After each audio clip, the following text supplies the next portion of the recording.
voulais aussi ajouter par rapport à ce que j'avais dit la fois passée. Alors, un enfant de Dieu, partout où il est, il doit montrer que non, il craint Dieu. L'enfant de Dieu ne peut pas seulement publiquement montrer aux gens qu'il craint Dieu, mais secrètement, il ne craint pas Dieu, ce n'est pas quelque chose de bon. Alors pour cet après-midi, j'aimerais te dire que la crainte de Dieu n'est pas une peur paralysante, mais un profond respect mêlé de l'amour, des révérences, des sérieux face à la sainteté de Dieu. La crainte de Dieu implique une vie intègre, même dans les secrets. C'est ce que je venais de dire. Même lorsque tu es seul, tu dois savoir que tu dois craindre Dieu. Tu ne dois pas seulement craindre Dieu publiquement. Tu ne dois pas seulement craindre Dieu lorsque tu es à l'église. Mais partout où tu es, tu dois mener une vie de crainte de Dieu. Alors, une vie intègre, c'est une vie qui est marquée par l'honnêteté, par la droiture, la fidélité à la parole de Dieu. Et surtout une cohérence de ce que tu es en train de dire et de ce que tu es en train de faire. C'est cette personne-là que nous allons dire qu'il est en train de craindre Dieu. C'est pas tu dis autre chose et tu fais autre chose. C'est pas tu te dis que tu crains Dieu, mais il n'y a pas l'honnêteté. Tu ne dis jamais la vérité. Tu ne marches pas dans la droiture. Tu ne mènes pas une vie de crainte de Dieu. Alors la personne qui s'est dit qu'il craint Dieu, il doit savoir qu'il doit marcher dans l'honnêteté, dans la droiture. Ce qu'il dit, c'est ce qu'il est fait. Même dans les secrets. Même là où papa n'est pas là, là où maman n'est pas là, là où tu n'as pas de pasteur, mais tu dois dire que je suis en train de craindre Dieu. Je vis dans la crainte de Dieu. Est-ce que quelqu'un peut dire Amen? Non, est-ce que quelqu'un peut dire Amen très fort? Alors la fois passée, j'avais dit, la crainte de Dieu, c'est la conscience constante que Dieu voit tout, que Dieu sait tout et il mérite l'honneur suprême. Lorsque tu marches, tu sais que non, ici, je ne suis pas avec mon père, je ne suis pas avec ma mère, mais tu as cette conscience que Dieu est là. Dieu me voit. Non, je ne peux pas faire ça parce que je crains Dieu. Il ne faut pas avoir peur. Aujourd'hui, beaucoup de gens ont peur de la crainte de Dieu. Aujourd'hui, beaucoup de gens ont crainte et ont peur plutôt de la grossesse qu'au lieu de craindre Dieu. Aujourd'hui, beaucoup de gens ont peur. Je me rappelle en 2000 ou 2012, je crois il y avait calendrier Maya, il devait prendre fin, je crois en 2012. Je reste tout près du stade des Martyrs. J'avais vu les 31 décembre, comment est-ce que les choses sont faites. Il y a eu beaucoup de gens, il y avait je crois une veillée au stade des Martyrs et il y a eu un concert au Triomphal. Alors beaucoup de gens, les 31 étaient déjà là, au stade des Martyrs pour la veillée. Beaucoup de gens n'étaient pas venus par la crainte, mais par rapport à la peur que le monde allait prendre fin. Lorsqu'on a juste traversé, tout le monde, la moitié, je peux même dire la moitié des gens qui étaient là au stade des Martyrs, lorsqu'ils sont entrés seulement l'année prochaine, et tous sont directement passés au concert. Donc ils n'étaient pas partis, ils n'avaient pas la crainte de Dieu, mais ils avaient la peur. La peur parce qu'ils savaient que non, si Jésus revenait aujourd'hui, je devais aller. Mais lorsqu'il a vu, non, nous sommes maintenant le 1er janvier 2013. Ah, le monde continue, il retourne à sa vie. Ça, ce n'est pas la crainte de Dieu. Amen. Amen. Préparons-nous. Le verset que nous venons de dire, nous ne savons pas les jours. Nous ne savons pas l'heure. Alors nous devons marcher dans la crainte de Dieu parce que nous ne savons pas quand est-ce que Christ va revenir. Nous ne savons pas le jour, nous ne savons pas les retours de Dieu. Dans l'attente du retour de notre Seigneur Jésus-Christ, cette crainte devient un garde-fou spirituel. Lorsque tu marches dans la crainte de Dieu, tu es dans un carrefour spirituel contre l'endormissement, contre la distraction et contre les péchés. Alors le deuxième point, j'aimerais que nous puissions développer, je crois j'ai 6 points. Pourquoi devons-nous marcher dans la crainte de Dieu jusqu'à son retour? Directement, je réponds par les premiers points. Parce que le retour de Jésus est immense et soudain. Cela veut dire lorsque Christ va revenir, nous ne le connaissons pas. Tu dois être prêt. Tu ne dois pas dire que je vais craindre Dieu lorsque j'aurai 60 ans. Qui t'a dit que tu auras 60 ans? Qui t'a dit que tu vas arriver l'année prochaine? Si Christ revenait maintenant, où iras-tu? Si Christ revenait maintenant, tu iras quoi? Alors, comme nous ne connaissons pas le jour, comme nous ne connaissons absolument, nous ne connaissons rien, nous devons être prêts. Nous devons marcher dans la crainte de Dieu. Alors, nous allons lire Matthieu chapitre 24, le verset 36. Matthieu chapitre 24, le verset 36. La Bible dit, pour ce qui est du jour et de l'heure, personne ne le sait. Ni les anges dans les cieux, ni le Fils, mais le Père seul. Personne ne le sait. Nous ne savons ni le jour, nous ne savons ni l'heure ou l'appel. Alors nous devons nous veiller, nous devons être prudents. La crainte de Dieu nous pousse à vivre chaque jour comme si c'était le dernier. La personne qui craint Dieu doit savoir, je ne sais pas, comme je ne sais pas quel jour que Christ reviendra, je dois être prêt. Je dois continuer à marcher dans la crainte de Dieu. Parce que si Christ disait, je vais revenir le 30 juin, tout le monde sera prêt. Peut-être d'autres seront prêts même maintenant. Il a dit non, moi je ne peux plus encore commettre les péchés. Moi je ne peux plus encore faire ça. Mais il est très intelligent. À ce qui concerne les jours, à ce qui concerne l'heure, date, n'a dit à personne. Nous devons être pris. Nous devons être comme les femmes sages. Ils veillaient, ils avaient l'air lampe allumée. Mais les folles, ils étaient surpris. Que Dieu te fasse grâce, que Dieu me fasse grâce, que je ne sois pas surpris. Amen. Que Dieu te fasse grâce, que Dieu me fasse grâce, que nous continuons à marcher dans la crainte de Dieu. Si tu le crois, tu dis Amen. Donc, nous devons être prêts. Tu ne dois pas mettre là où des mains. Tu aimes les péchés. Tu vis dans les péchés. Mais la Bible nous dit, nous ne savons ni jour, nous ne savons ni l'heure. Nous devons être prêts. Nous devons être Dieu. Christ peut rentrer même après cette prédication. Christ peut rentrer même après 2 minutes. Es-tu prêt? Suis-je prêt? Alors nous devons marcher dans la crainte de Dieu. Deuxième point, j'aimerais nous dire que parce que nous rendons compte de notre vie, 2 Corinthiens chapitre 5, verset 10. Ici, j'aimerais nous dire une chose qui est vraie. Il y a certaines personnes qui commettent les péchés, il y a certaines personnes qui ne craignent pas Dieu parce que tel. Je l'ai toujours dit que je ne puisse pas être ta référence dans les mal.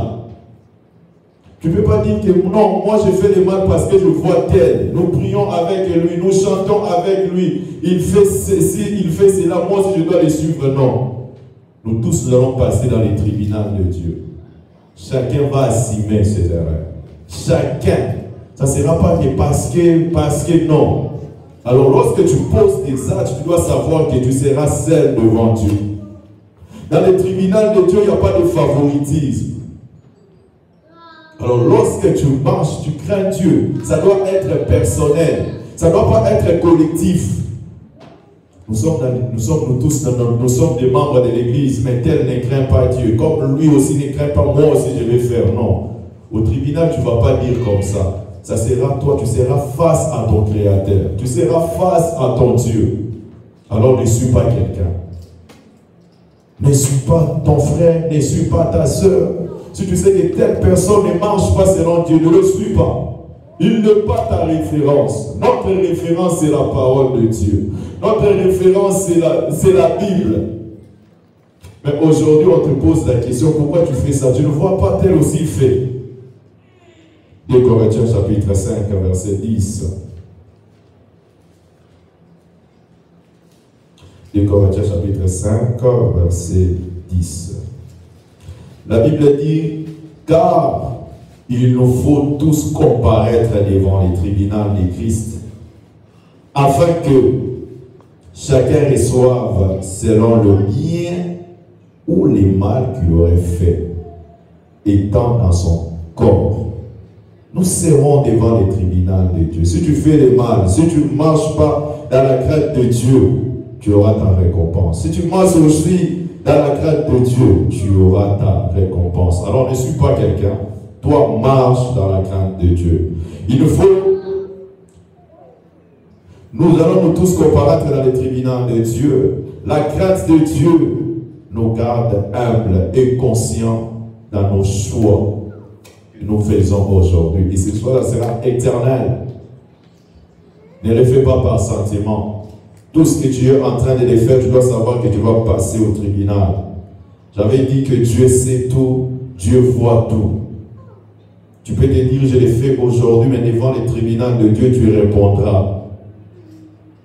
Il va te poser la question, pourquoi tu ne marchais pas dans la crainte de Dieu? Tu ne diras pas parce que mon père ne marchait pas dans la crainte de Dieu. Tu ne diras pas parce que mon frère ne marchera pas. Tu dois assumer.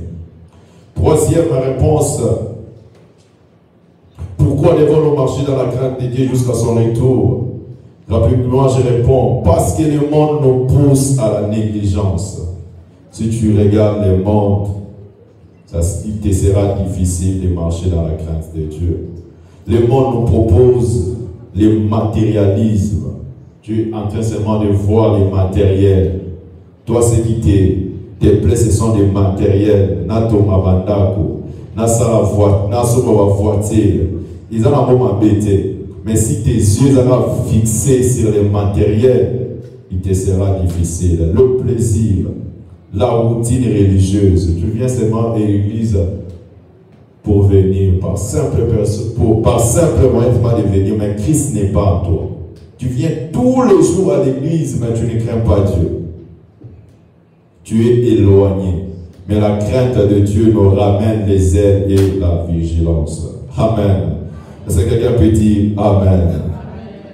Sans plus tarder, nous allons parler maintenant du troisième point. Comment se manifeste la vraie crainte de Dieu? Ce point, je l'avais déjà parlé dans mon enseignement la fois passée. Il y a trois choses qui caractérisent une personne marche dans la crainte de Dieu.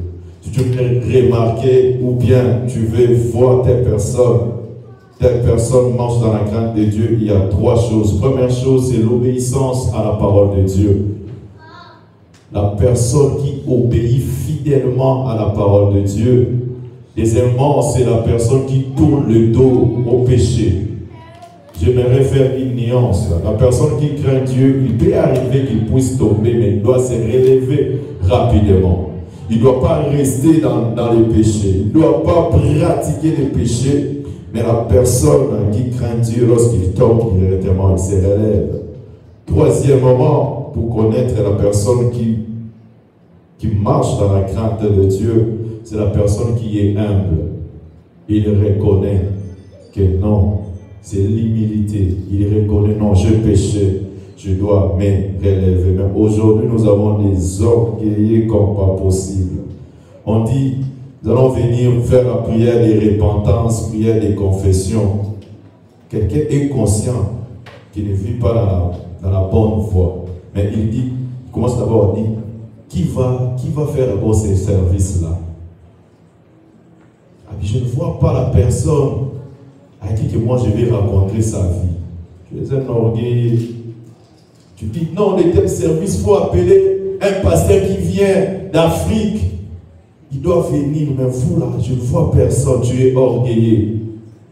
Mais la personne qui est humble se dit, non, peu importe, c'est moi, je n'ai pas honte de confesser mes péchés.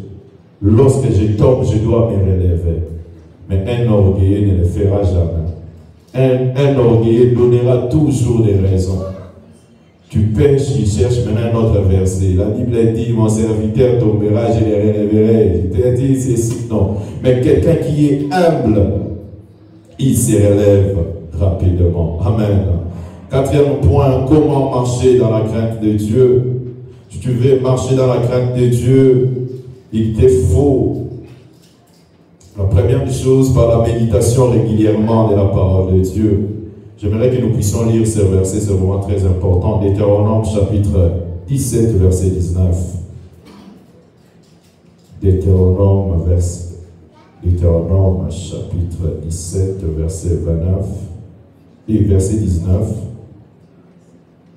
Il devra la voir avec lui et y lire tous les jours de sa vie, afin qu'il apprenne à craindre Dieu, à craindre plutôt l'Éternel, son Dieu, à observer et à mettre en pratique toutes les paroles de cette loi et toutes ses ordonnances. Amen.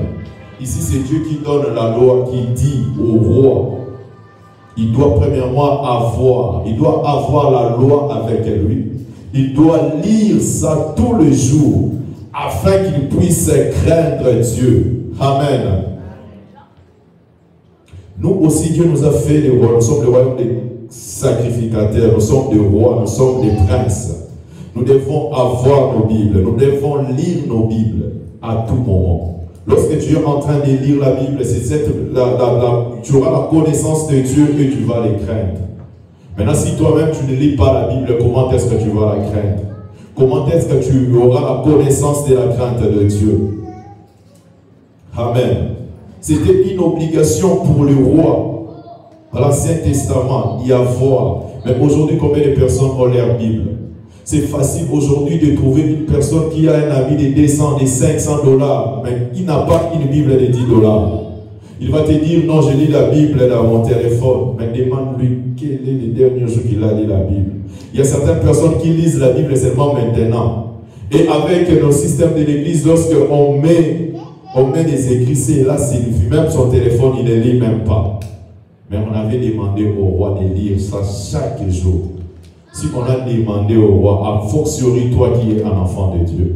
Alors si tu veux marcher dans la crainte de Dieu, tu dois faire un effort de lire tout. Premièrement, d'avoir ta Bible. Deuxièmement, de lire. Il y a aussi une différence entre lire et méditer. J'aimerais te dire, pas seulement de lire, mais de méditer, de comprendre qu'est-ce que Dieu veut te dire. Lorsque tu médites la parole de Dieu, tu connaîtras comment craindre Dieu. Tu auras la connaissance et la crainte de Dieu. Alors la deuxième chose, si tu veux, comment marcher dans la crainte de Dieu, c'est par la prière et la dépendance à Dieu. La crainte de Dieu vient avec une proximité avec notre Dieu. C'est en priant. Lorsque tu pries, tu sauras aussi craindre notre Dieu. Mais combien de temps que toi tu passes dans la présence de Dieu? Plus nous connaissons Dieu, plus nous les respectons davantage. Plus tu as la connaissance de Dieu, plus tu vas les respecter. Alors le troisième point, si tu veux marcher dans la crainte de Dieu, c'est par la sanctification personnelle. La sanctification doit être personnelle. Il y a beaucoup de choses à dire sur la sanctification, mais je vais passer très rapidement, faute de temps. Hébreux chapitre 12, verset 14. Hébreux chapitre 12, verset 14.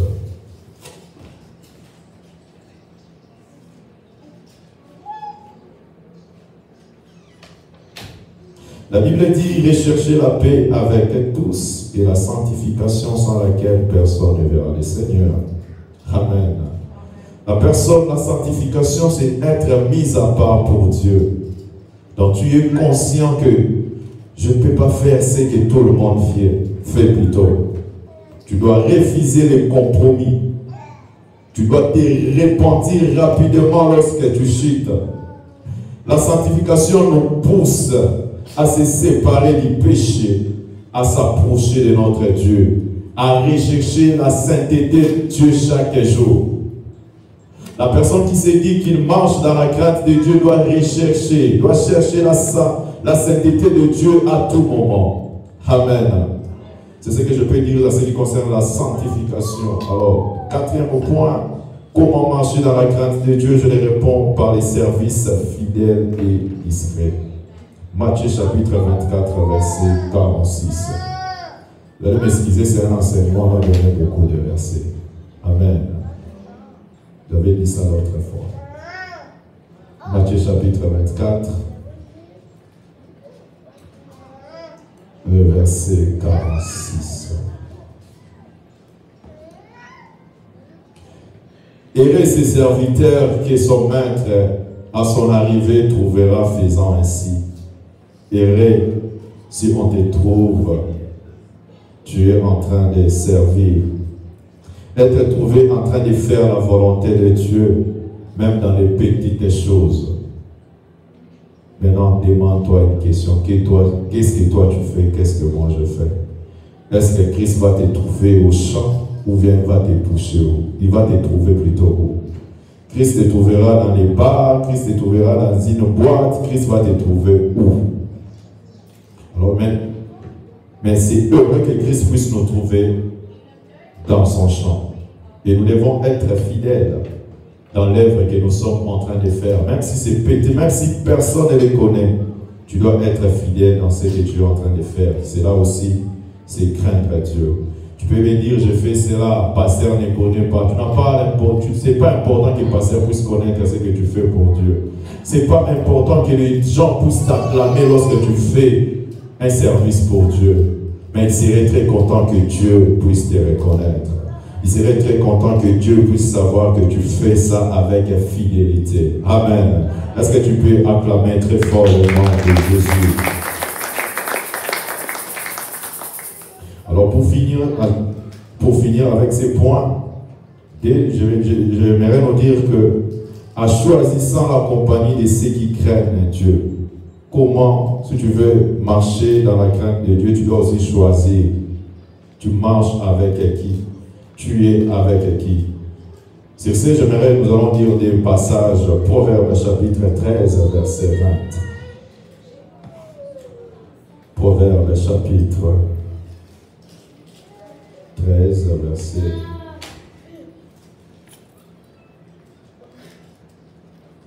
20. Celui qui fréquente les sages devient sage, mais celui qui se plaît avec les insensés s'en trouve les mal. Si je vais faire la déduction, celui qui fréquente les sages devient sage. Je vais dire ça en autre terme, celui qui fréquente ceux qui craignent Dieu, lui aussi va commencer à craindre Dieu.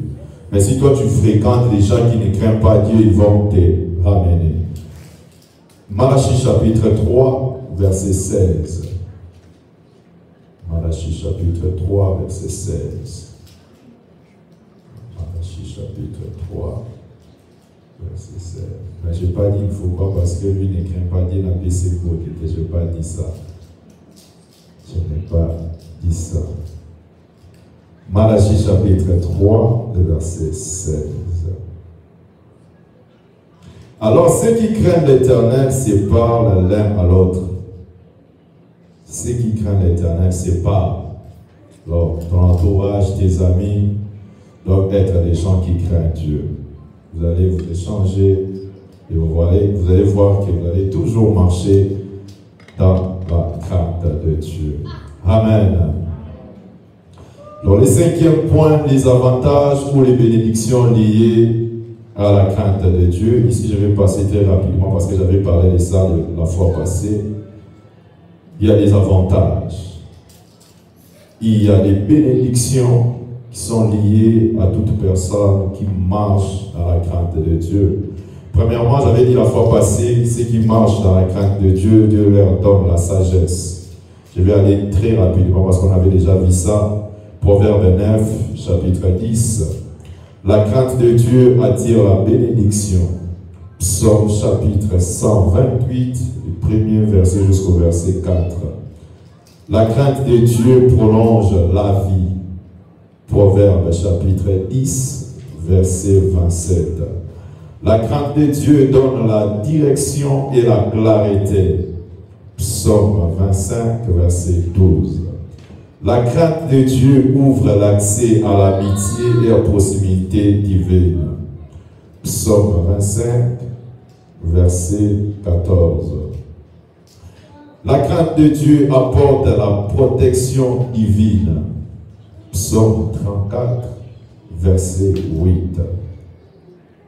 La crainte de Dieu est une richesse spirituelle. Ésaïe 33, verset 6.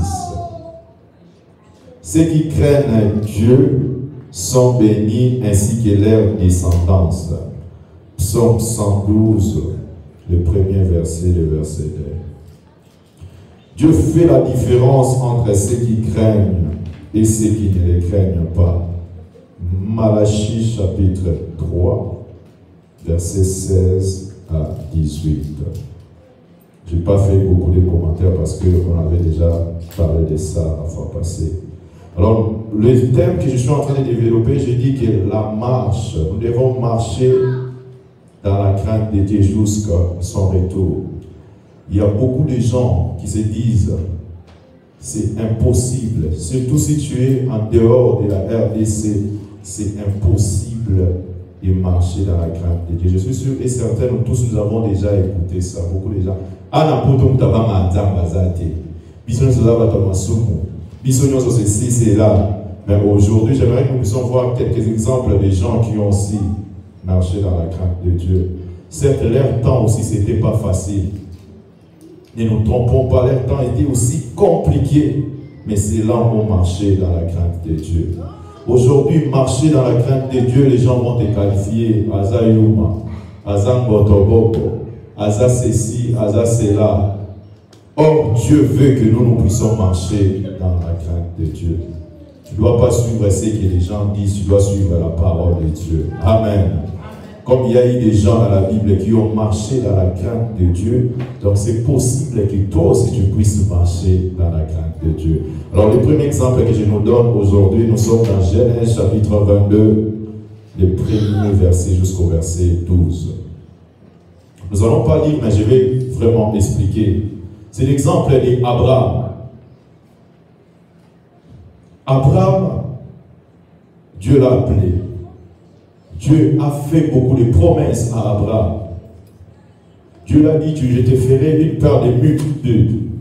Mais Abraham n'avait pas d'enfant. Comme il n'avait pas d'enfant, Abraham a cherché un raccourci.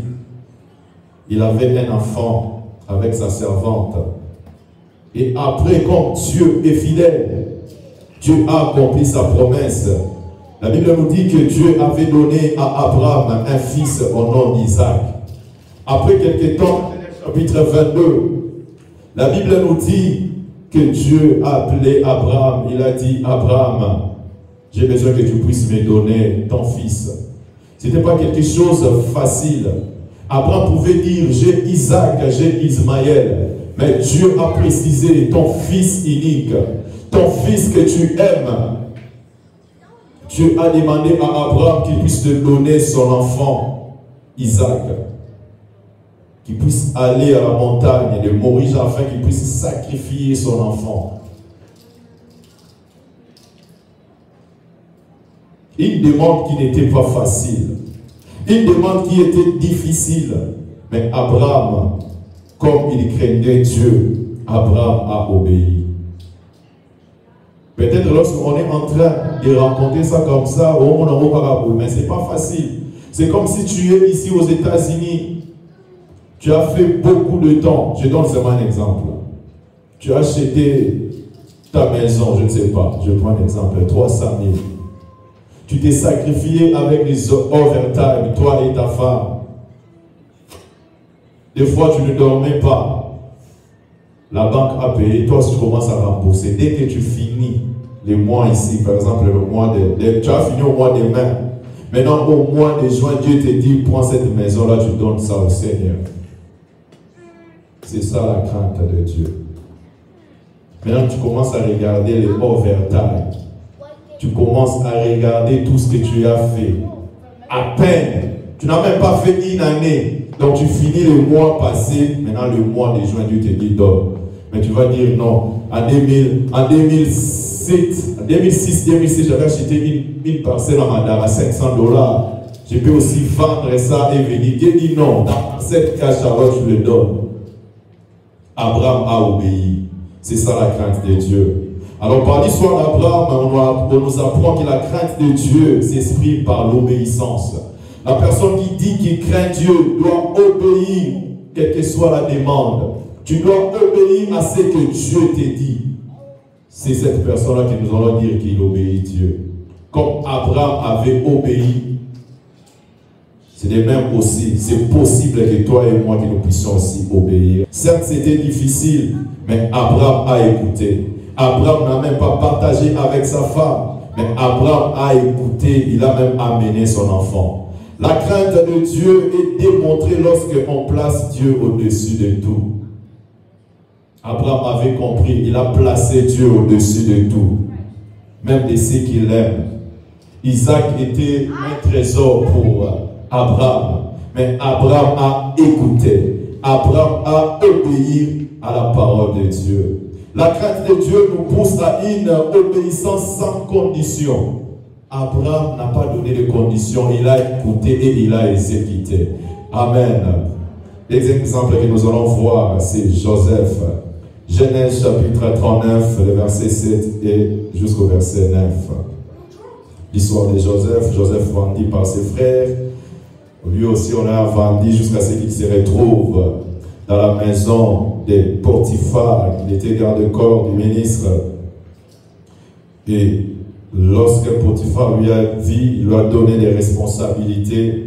Il y a eu un moment, il était tenté par la femme de Potiphar. Amen. Il avait le pouvoir sur tout. Surtout, il contrôlait, il dirigeait tout. Il s'est posé un problème. La femme de Potiphar a commencé à chercher des problèmes avec Joseph. Mais Joseph a refusé. Amen. Aujourd'hui, nous sommes dans un temps où, je ne sais pas, beaucoup des hommes, les femmes mariées vivent dans l'adultère. Les célibataires vivent dans la fornication. Beaucoup se disent, quelle chance! J'étais là, lui-même les venu. Mais Joseph n'a pas regardé cela. Joseph a refusé pour ne pas tomber à l'impudicité. Joseph a honoré son Dieu. La crainte de Dieu était répare contre les péchés, même dans la solitude, même si tu es seul. Amen. Il a dit, je ne pouvais pas, ils étaient seulement à deux. Mais Joseph a dit, je ne pouvais pas faire ça. Je me rappelle une fois, nous étions dans une fête. On arrive dans une fête, il y a un moment où on change de fête à Fidji.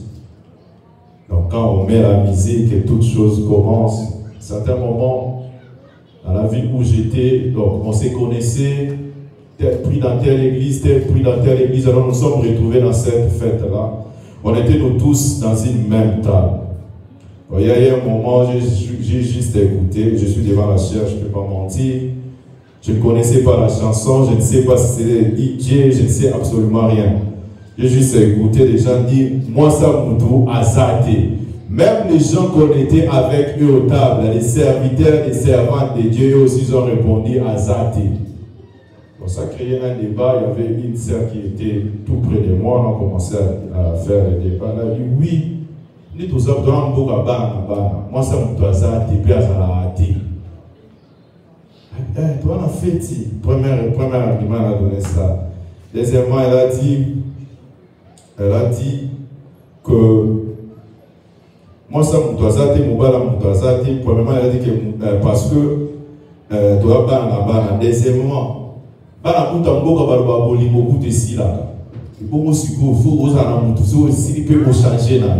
le troisième mot, je ne saurais pas expliquer ça en français, bien lingala, namora, je ne sais pas. Peut prendre ça comme fiançailles ou relation amoureuse. Moi, je soutiens les gens. Si tu es dans une relation, tu peux aussi avoir d'autres partenaires, c'est pas mal. Ces gens-là sont libres. Or, cette sœur-là disait ce qu'elle faisait.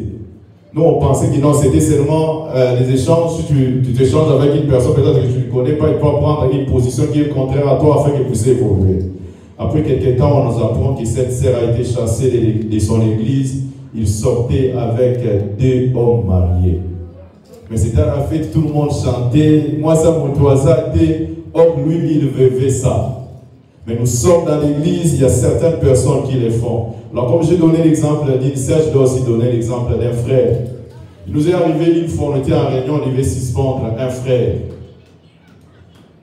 Vu ce qu'il faisait, on parlait, le frère nous a dit, et on a commencé à parler, d'abord le frère est nié, et après le frère nous dit, tout le monde peut parler, mais sauf tel frère, on était à trois. Il regarde un frère qui parle, il dit, pas toi. On a dit, pourquoi toi tu ne peux pas parler? Premièrement, toi tu n'es pas beau.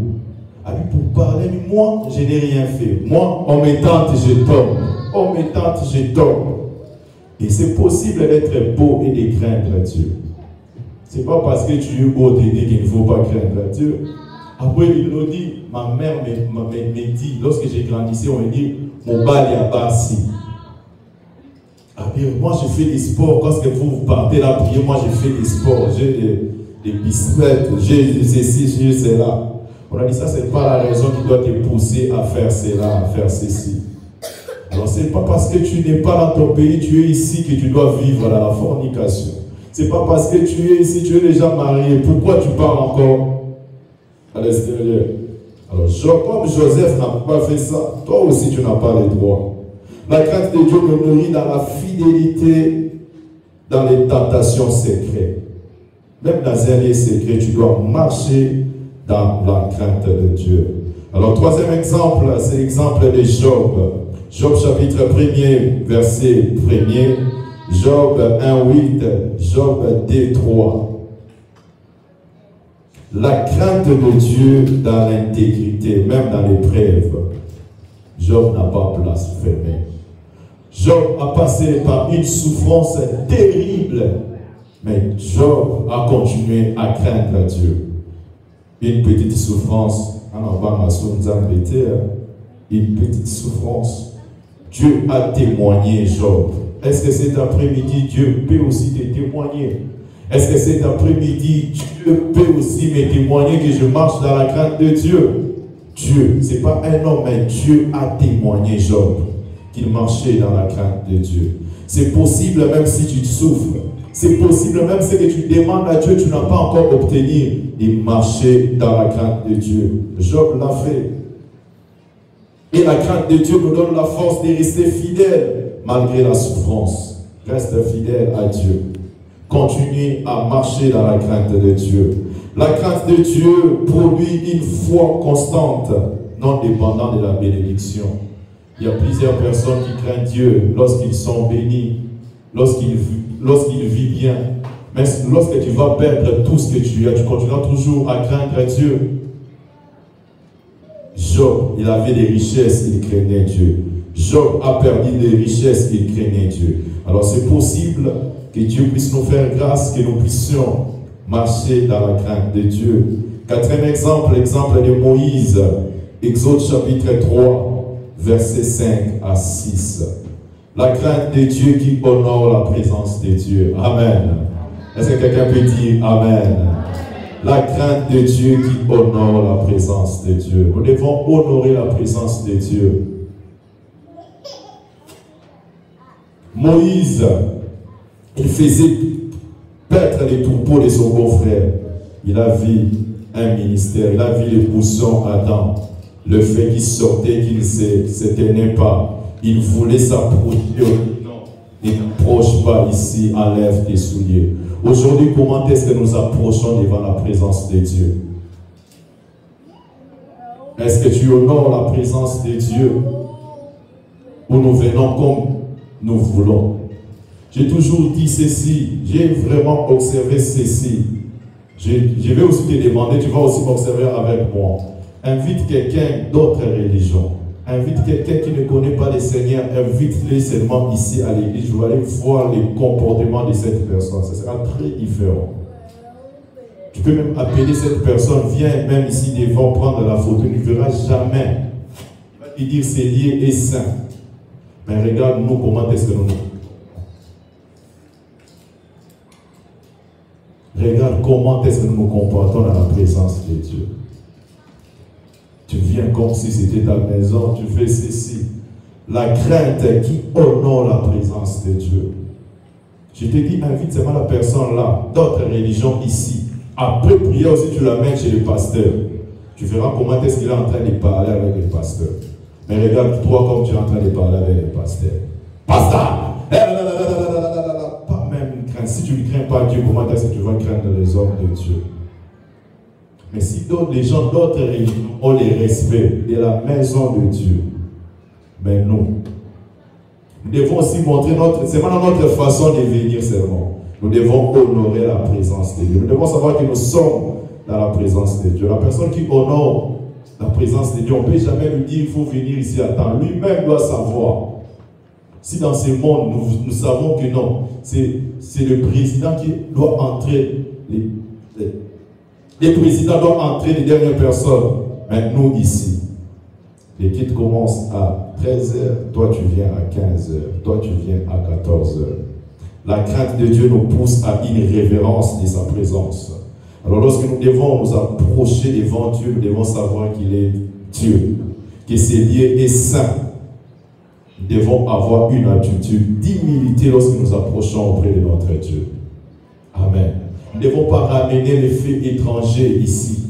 Tu dois savoir, je pars à l'église pour prier. La présence de Dieu est là. Je dois savoir comment est-ce que je dois me comporter. Amen.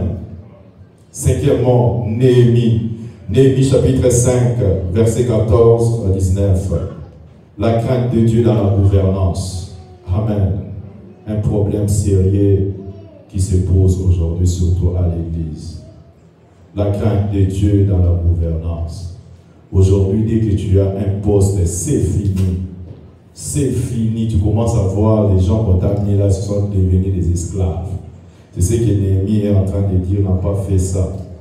On te donne, gère ça, c'est fini. Un jour, je parlais avec un pasteur, je suis parti dans une église. Après prière, je vois c'était la femme du pasteur, ou bien l'enfant du pasteur qui gérait le offrande. Alors, je posais la question au pasteur, pourquoi? Directement, le pasteur ouvre son téléphone et me fait entendre les audios. Ils ont donné la responsabilité des finances à une personne. La personne vient à l'église le dimanche. Le mercredi, la personne voyage, ne signale même pas. Alors le pasteur commence à apprendre que telle personne est déjà en Europe. Le pasteur l'appelle, maintenant il fait l'audio. Pasteur, excusez-moi, je voulais vous appeler, mais vous savez, je vous avais déjà dit, j'attendais qu'on puisse me licencier au travail, on n'a pas fait. Toi-même, tu le sais, pour sortir avec les enfants, on profite pendant les vacances. Alors, comme on n'avait pas, on m'a pas licencié au travail, raison pour laquelle j'ai pris l'argent de l'église, j'avais acheté les billets, je suis maintenant parti à l'Europe.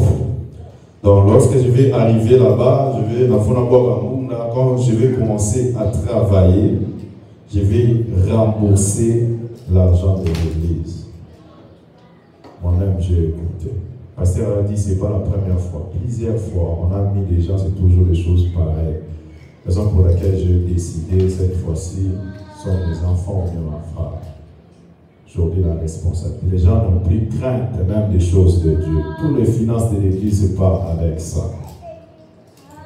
Ici, Néhémie nous dit, contrairement au gouverneur précédent qui exploitait les peuples, Néhémie a agi avec justice. Qu'est-ce que tu fais avec justice? Toi qui occupes une responsabilité à l'église, toi qui occupes une responsabilité dans ta famille, toi qui occupes une responsabilité au pays, tu le fais avec justice? Ou bien parce qu'on t'a donné le pouvoir, tu commences à voir les autres. Tu vas comme il a et je commence à les faire souffrir. Néhémie ne l'a pas fait. Il a dit, mais je n'ai point fait ainsi par la crainte de Dieu. Néhémie avait des droits, mais il a même renoncé ses droits. Il a dit, je ne vais pas accabler ces peuples parce que ces peuples contribuent. Aujourd'hui, la gouvernance. Lorsqu'on parle de gouvernance, il y a beaucoup de choses à parler. Aujourd'hui, les chrétiens face à l'argent,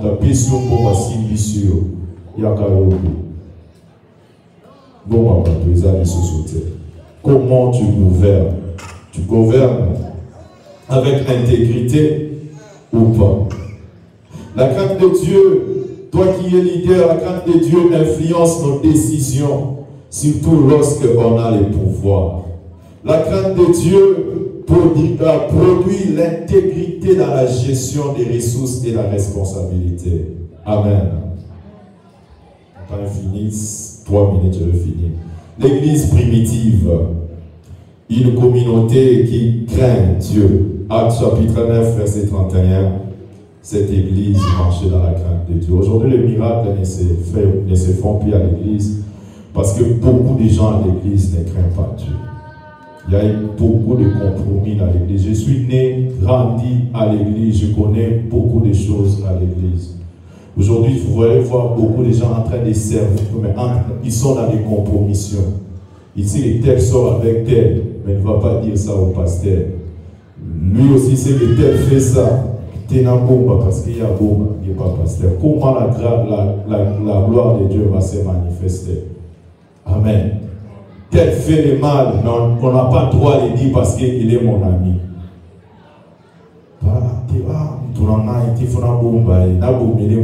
Comment est-ce que la crainte, comment est-ce que la gloire de Dieu va se manifester dans l'église? La Bible nous dit dans l'église primitive, une communauté qui craignait Dieu. Aujourd'hui, nous avons beaucoup de fidèles qui ne craignent pas Dieu. Je sais de quoi je parle. Il est chrétien. Dès qu'il sort, il n'est plus chrétien. Et beaucoup de gens aussi savent, tel frère ne craint pas Dieu. Telle sœur ne craint pas Dieu. Parfois, on incrimine le pasteur inutilement. Pour que si pasteur aille barate. Est-ce que ce pasteur a bien tourné au cas où tu as alerte? Parce que tu sais aussi, il faut avoir un compromis. Ce qui a l'obi, Amen. Alors, si nous voulons vivre la gloire de Dieu, tu dois marcher dans la crainte de Dieu.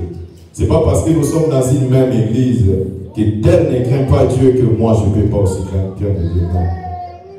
C'est tel. Même le fait de prêcher, ça ne veut rien dire. Le fait de chanter, être protocole, faire ceci, ça ne veut rien dire. La crainte de Dieu doit être personnelle. Toi-même, tu dois marcher dans la crainte de Dieu. Si moi, je marche dans la crainte de Dieu, toi aussi, tu marches dans la crainte de Dieu, la gloire de Dieu va se manifester. Là, c'est quelqu'un qui peut acclamer les noms de Jésus. La croissance de l'Église était fondée sur une attitude de révérence et de l'obéissance au Seigneur. Une Église qui marche dans la crainte de Dieu attire les faveurs et cela favorise l'unité et la sainteté, la puissance spirituelle. Alors, je vais finir avec l'exemple de Daniel. Daniel vivait à Babylone, mais Daniel était différent. Daniel de lui-même, par sa conviction, n'a pas voulu manger les mains. Il occupait une fonction élevée, mais Daniel s'est différencié. Même le roi avait témoigné Daniel. Alors c'est possible. Ne dis pas seulement les gens qui sont en Afrique qui craignent Dieu. Tu peux aussi être ici, tu crains Dieu comme Daniel. Daniel, malgré tout cela, Daniel a marché dans la crainte de Dieu. Nous sommes dans un pays où tout est autorisé. Mais toi, un enfant de Dieu, tu ne peux pas te dire je peux faire parce que tout est autorisé. Non. Tu peux faire la différence. C'est possible de marcher avec Dieu. Nous devons marcher dans la crainte de Dieu jusqu'à son retour. Nous devons marcher dans la crainte de Dieu.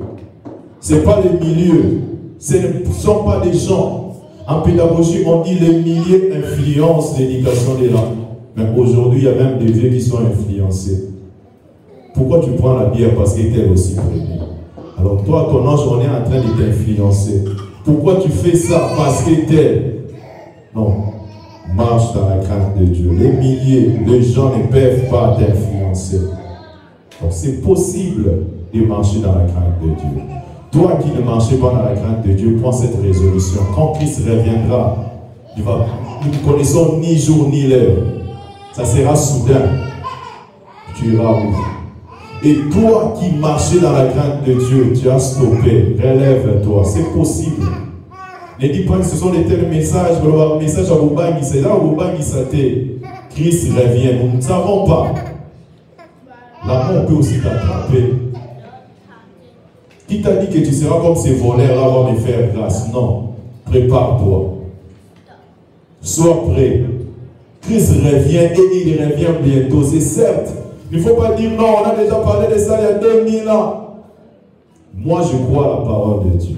Si toi aussi tu crois à la parole de Dieu, tu dois marcher dans la crainte de Dieu. Et toi qui marches dans la crainte de Dieu, continue.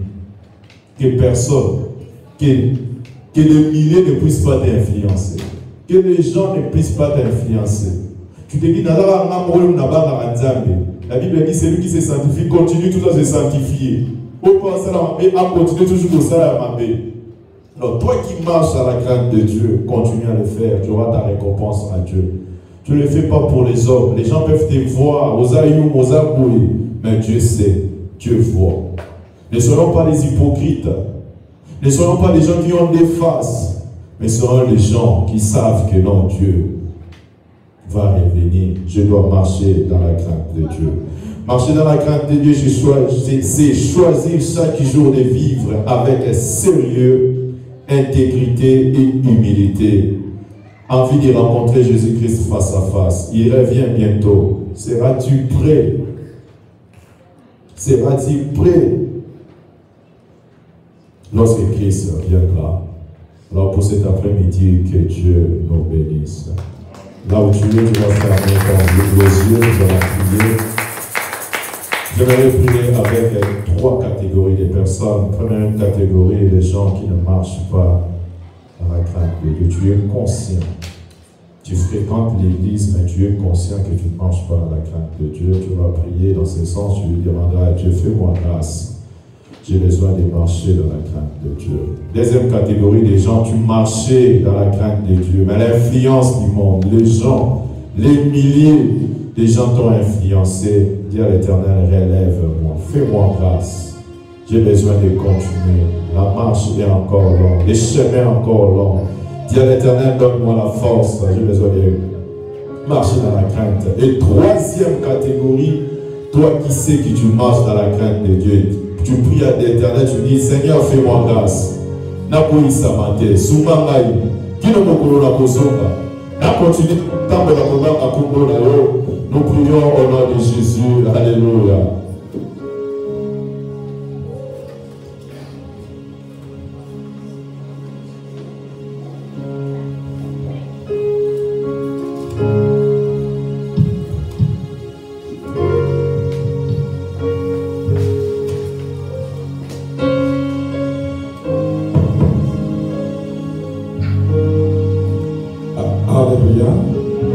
Est-ce que nous pouvons encore acclamer plus fort que que Dieu bénisse son serviteur, frère Théo. Amen. Le pasteur avait dit, l'homme de Dieu a donné beaucoup de définitions concernant la crainte de Dieu. Amen. Concernant la crainte de Dieu. Amen. Alors, je vais vous aider. Je vais résumer les définitions qu'il a données sur la crainte de Dieu. Proverbe 8, 13. Il a donné beaucoup de définitions. Dieu bénisse l'homme de Dieu. Je vais résumer. Proverbe 8, 13. Les anines craintent Nzambe, combat Nzambe. À partir du temps là-dessus. L'homme de Dieu nous a aidé avec beaucoup de définitions ici. Que Dieu le bénisse. Proverbe 8, 13. À partir de l'égout, la crainte de Dieu. Simple.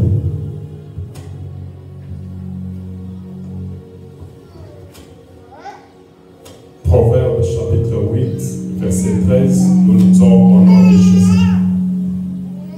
La crainte de l'Éternel, c'est la haine du mal. C'est la haine du mal. Au banc dans Zambé, c'est-à-dire qu'au temps de la musique, il y a Massoum. Donc c'est ça. Au banc dans Zambé, c'est-à-dire qu'au temps de la musique, il y a Massoum.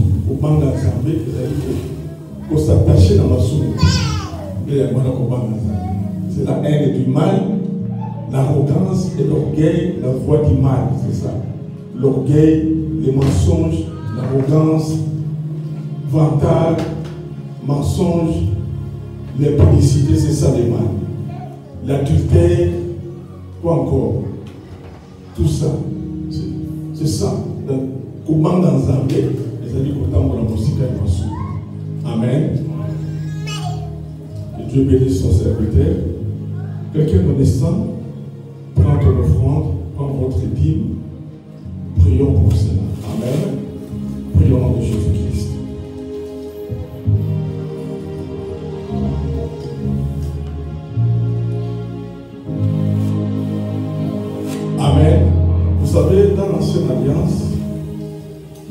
donné, Dieu a dit à Moïse, ça là, tiens, les amis, bang. Vous voyez ça?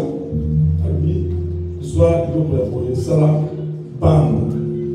Moi, bang, et puis bang, je ne sais pas, je dis ça comme ça. Ça là, bang, albi, la tia, voilà, ça là, plaque, mon ya or. Tiens, on a bang, voilà, on a bang, voilà. Comment s'intégrer à l'éternel? Alors, nous avons ce bang, voilà, on est pas dans le canal. Bayaki, en Amérique. Puisque soit bande soit plaque moko ya or, chaque niveau soit bande comment s'intégrer pas ensemble. Ce qu'on a dit ça moi au ao. Alors quand nous sommes à l'eau au côté na emana ensemble. A ko trouver faveur niveau sur la naï. Donc ce qu'on a na bande wana te, on va venir s'intégrer à l'éternel, a ko trouver faveur te. Je les frapperai de mort. Je vais les tuer. À chaque fois, Aaron, on dans les lieux sans dessein, il sera frappé. On n'a pas trouvé faveur et pas ensemble. C'est-à-dire, celui qui craint Dieu trouve faveur. Celui qui ne craint pas Dieu ne trouve faveur ensemble. Alors, il faut comprendre que dans la faveur, il y a ensemble des protections ensemble, des bénédictions ensemble. Voilà pourquoi Aaron a dit à chaque fois que nous avons faveur en Zambé, c'est qui est corona. Ce que nous avons fait, à côté de Emma Zambé, c'est nous avons frappé dans les lois. C'est-à-dire que nous avons en Zambé, faveur en Zambé, c'est le corona. Couverture et protection en Zambé, c'est le corona. Bénédiction, c'est le corona. On a mis la faveur dans la sainteté, à s'attacher dans ma soumou. Faveur on appelle l'ongoué. Car la Bible nous dit Dieu ne répond jamais aux pécheurs. C'est la parole de Dieu. Marchons dans la crainte de Dieu, c'est-à-dire éloignons-nous dans ma campagne. Amen. Et Dieu vous bénisse. Il a soulevé encore un point très important. C'est toutes les questions qu'on a posées, monsieur. Elles ont passé à combat dans Zambé, là on a posé, elles ont pas cité. 1 Corinthiens 10-13, lis-nous rapidement. Elles ont pas cité. Ce que nous avons dans Zambé, nous avons passé à combat dans Zambé, là on a posé. C'est-à-dire vous manquez quelque chose. Moi dans Zambé, je suis allé le voir. Écoutez ce que l'Éternel nous dit. Les capacités à combattre dans Zambé aux États-Unis, les capacités à combattre dans Zambé en Europe, les capacités. Attention que dans Zambé, tu as combattre dans Zambé. Attention que dans Zambé, combattre dans Zambé. Pourquoi? Dis-nous. C'est une très bonne question de ce 1 Corinthiens chapitre 10, verset 13. Aucune tentation ne vous est survenue qui n'ait été humaine. Et Dieu qui est fidèle. Tentation,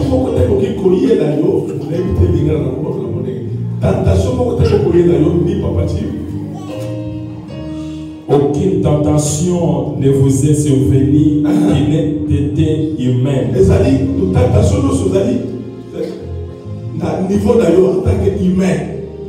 Et Dieu qui est fidèle, Dieu nous envoie à aller fidèle et pas d'ailleurs, ne permettra pas que vous soyez tentés au-delà de vos forces.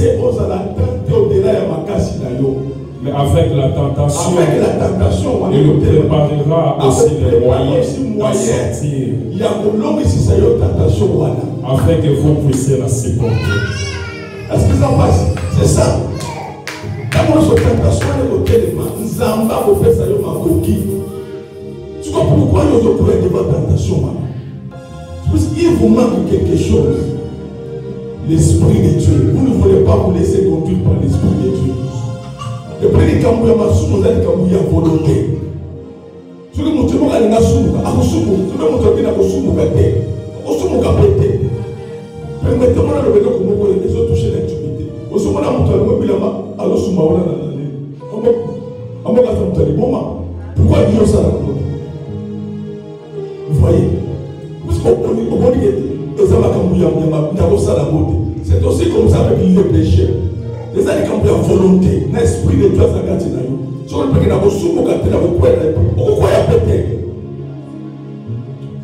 donc c'est simple. Nous avons compris sur ma coquille. Tentation, il y a Amen. Que Dieu vous bénisse et bénisse son serviteur, l'homme de Dieu. Est-ce que nous pouvons acclamer le roi de Dieu? Amen. Et nous allons, avec cet enseignement le dimanche prochain, nous allons continuer et nous allons toucher un autre enseignement sur la démonologie. Amen. Sur la démonologie. La démonologie. C'est que ça va enseignement ça dans la liberté. On va décortiquer un mot. Et nous allons prier contre les démons qui cherchent à nous tourmenter, à nous troubler. Amen. C'est l'enseignement que nous allons commencer pas le dimanche prochain, mais le dimanche en 8. Le dimanche prochain, nous allons continuer avec cet enseignement. Avancez avec votre dîme, prémisse rapidement. Les bien-aimés peuvent chanter.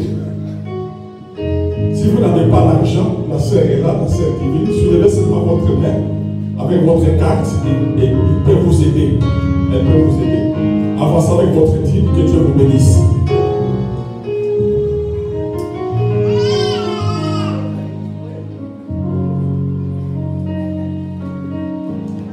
Avancez avec votre dîme, que Dieu vous bénisse. Avancez rapidement avec votre offrande, que Dieu vous bénisse abondamment.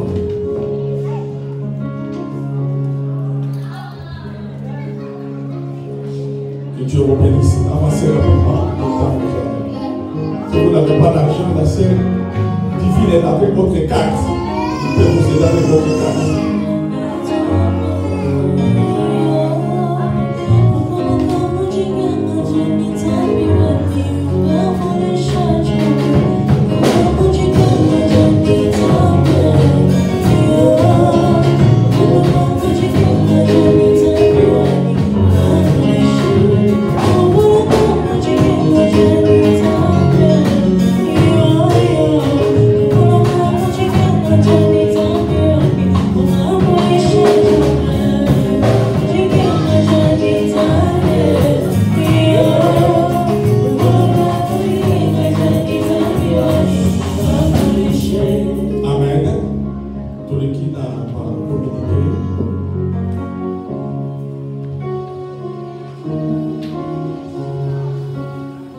Nous tenons à rappeler à tous les membres de l'Église de faire un effort de venir dans l'Église. Il y a qu'avant l'Église, l'homme de Dieu a parlé de ça aussi. Ça fait aussi partir de la crainte de Dieu. Je l'ai une fois dit ici. Je vais vous décrire à Kouban dans Zambé. Ça l'a évolué à qui. Je vous dis vrai. Donc, on mesurait le thermomètre de Kouban dans Zambé. Nous sommes en